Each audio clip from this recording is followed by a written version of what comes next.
are Biafra, fighting for our freedom. With Ojukwu leading, we shall conquer. We are Biafra, fighting for our freedom. With Ojukwu leading, we shall conquer. Chapter 3. Abure and the Road to No Return. In January 1967, in a last serious attempt to hold the country together, Nigeria's military leaders, Gowon, Ojukwu, and the other regional governors traveled to Abure, Ghana, at the invitation of Ghana's head of state to negotiate a way forward. What emerged from Abure was an agreement on paper that gave the regions substantially greater autonomy, closer to a loose confederation than a strong federation, including regional control over security matters and a requirement that major decisions be made by consensus among the regional military governors, rather than unilateral federal decree. Ojukwu returned east, believing he had secured a binding, favorable settlement. Gowon returned to Lagos, where his federal civil servants and unity-minded advisors immediately raised alarm. The Abure terms, they argued, would gut the federal government's authority and set Nigeria on a path to fragmentation. Gowon began walking the agreement back, proposing modified implementation that preserved more central authority.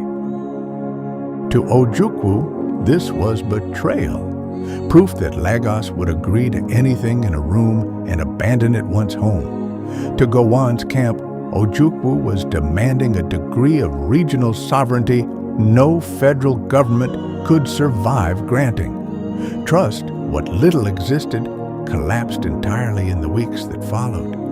The eastern region, still absorbing over 1 million traumatized returnees with no jobs, no housing, and deep grievance, moved rapidly toward its own institutions of separate statehood, an Eastern currency framework, control over regional resources including the oil fields of the Niger Delta that fell within its boundaries, and a regional consultative assembly that, in late May 1967, gave Ojukwu a mandate to declare independence if a settlement wasn't reached. On May 27, 1967, Gowon responded by declaring a state of emergency and, critically, redrawing Nigeria's 4 regions into 12 new states, a move that split the eastern region into 3 states, stripping the Igbo heartland of direct control over the oil-rich Niger Delta minority areas it had claimed as part of its economic base for secession. Federal officials framed this as addressing the legitimate grievances of ethnic minorities within the East who didn't want to be ruled by Igbo-dominated regional government. Ojukwu and Eastern leaders framed it as a deliberate act of economic strangulation, timed precisely to gut the secession before it began. 3 days later, on May 30, 1967, Ojukwu stood before the Eastern Region's Consultative Assembly and declared the region's independence as the Republic of Biafra, named for the Bight of Biafra, the body of water along its coast. Gowon's response, delivered days later, framed the conflict in language that would define the federal side for the next 30 months. This was not a war against a people. It was a police action to preserve the unity of Nigeria against secession. Chapter 4. The War Begins. Biafra's High Water Mark. War broke out on July 6, 1967, when federal troops crossed into Biafran territory near Garkum. Gowon and his commanders expected a short campaign. Some federal officers predicted the police action would be over within weeks. It was not. Biafra, though vastly outmatched in population, territory, and international arms access, had one crucial early advantage. Many of the Nigerian Army's most experienced officers and soldiers were Igbo and had defected east when the pogroms made their position in the Federal Army untenable. Biafra also controlled a compact, defensible heartland and, in its early months, benefited from surprising battlefield initiative.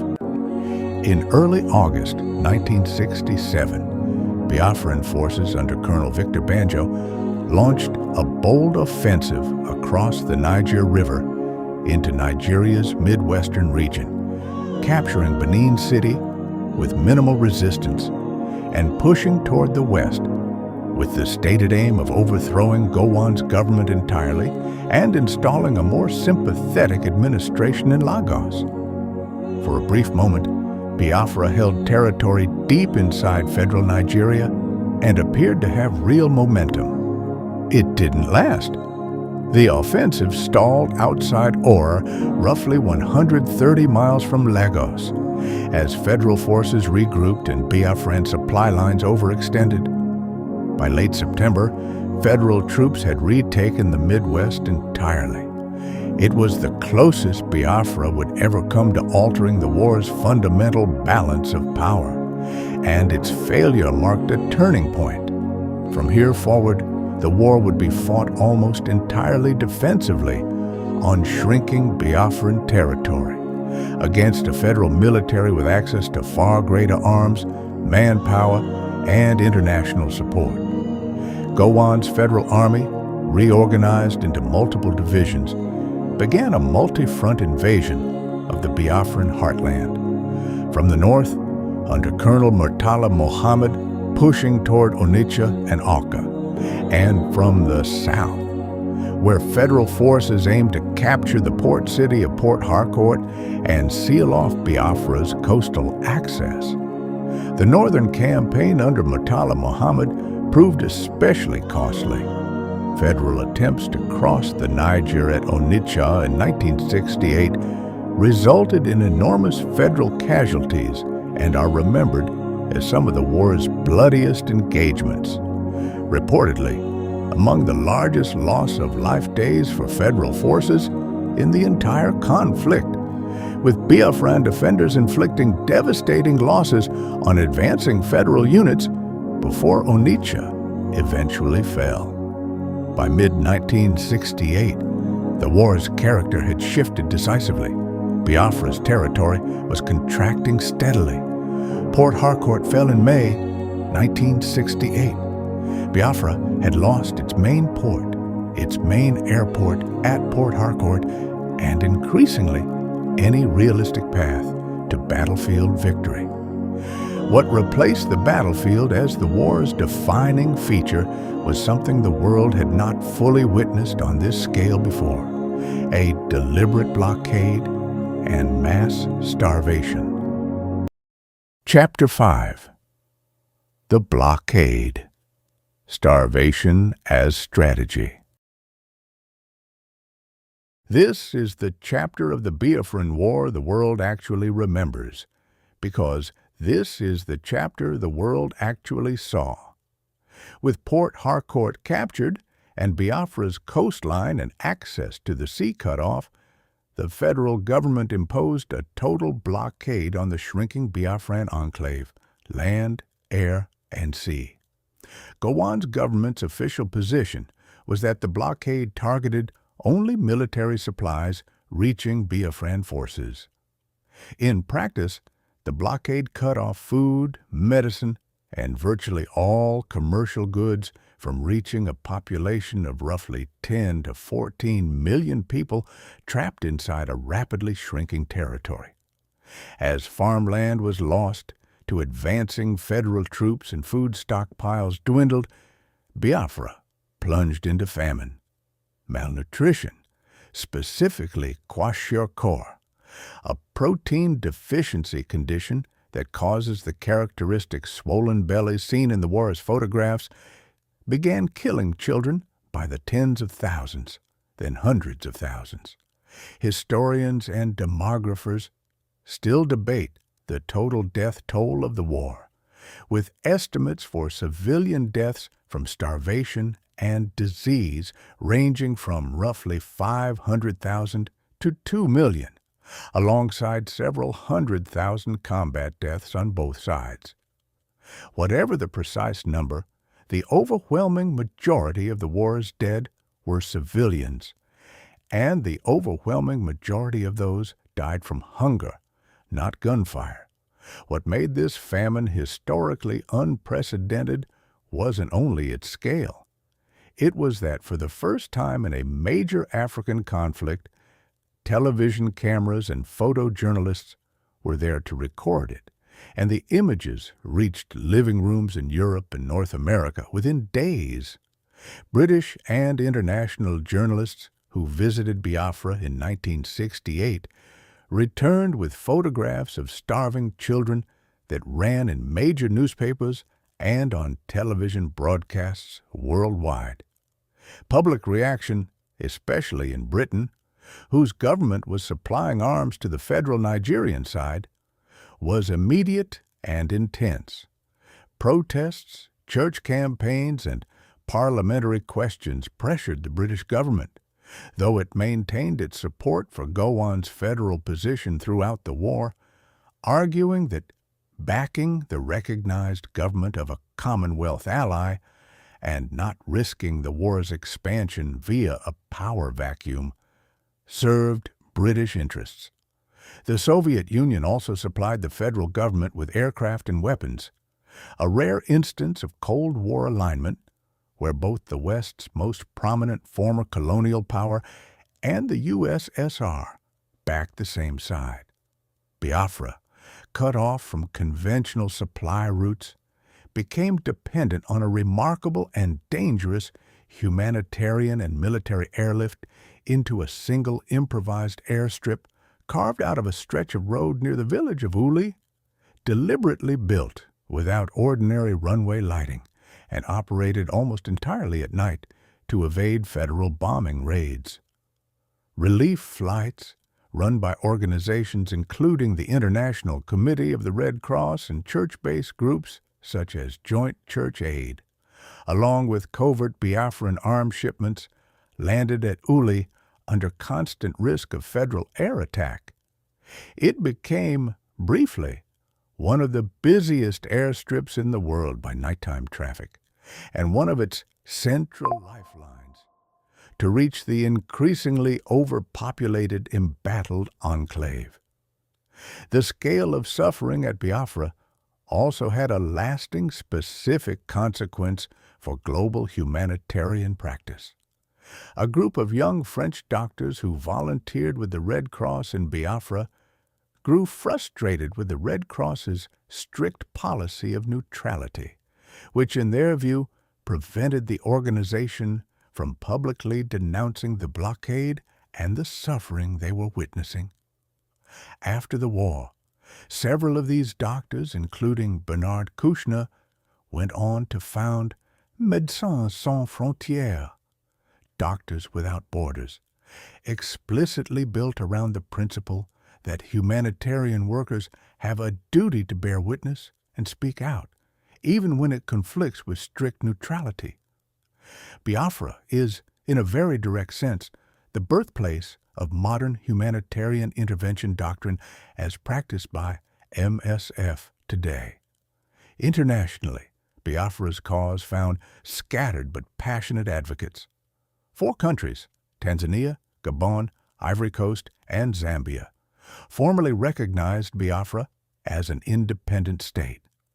France, under President Charles de Gaulle, offered significant covert support, including arms shipments funneled through neighboring states, motivated in part by strategic interest in weakening a large Anglophone rival in a Francophone-dominated region, and possibly by hopes of favorable future access to Biafran oil.